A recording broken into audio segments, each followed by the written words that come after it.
Ram చరణ్కు Allu అర్జున్కు పడట్లేదట. Mega ఫ్యామిలీతో బన్నీకి cutoff అయిపోయిందట. అతను వేడుకుంపటి పెట్టేశాడట.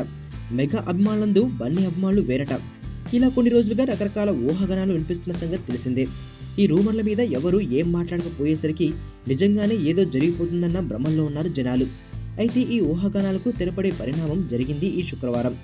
ఈ ఆదివారం రామ్ చరణ్ పుట్టినరోజు కోసం భారీ ఎత్తున ఏర్పాట్లు జరుగుతున్న నేపథ్యంలో ఆ ఏర్పాట్లో తను భాగం పంచుకున్నాడు బన్నీ. రామ్ చరణ్ బర్త్డే వేడుకలు పెద్ద ఎత్తున చేయడానికి గ్రేటర్ హైదరాబాద్ మెగా అభిమానుల సంఘం అధ్యక్షుడు నూర్ మహమ్మద్ సన్నద్ధమవుతున్న నేపథ్యంలో అల్లు అర్జున్ నేరుగా ముషీరాబాద్ లోని అతని ఇంటికి వెళ్లడం చర్చనీయాంశమైంది. బర్త్డే వేడుకల్ని గ్రాండ్ గా ప్లాన్ చేసినందుకు నూర్ను అభినందిస్తూ తన వంతుగా ఆర్థిక సాయం కూడా అందించాడు బన్నీ. ఈ సందర్భంగా బన్నీ మాట్లాడుతూ, చరణ్ కు మెగా అభిమానులంతా ఎల్లప్పుడూ అండగా ఉంటారు.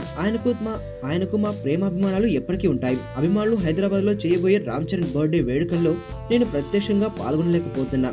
ఎందుకంటే మా ఇంట్లో శ్రీజ వివాహ వేడుక ఉంది.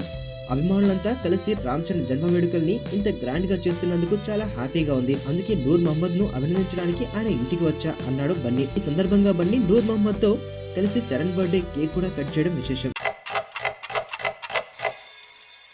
టైం రెండు రకాలు, ఒకటి గుడ్ టైం, రెండు బ్యాడ్ టైం. అమ్ము నా ప్రాణం. నేను 5th చదివేటప్పుడు తను 3rd క్లాస్లో జాయిన్ అయింది. తను చిన్నప్పుడు చూసినప్పుడు ఎప్పుడూ అనుకోలేదు తను పెద్ద అయ్యాక ఇంత అందంగా తయారవుతుంది.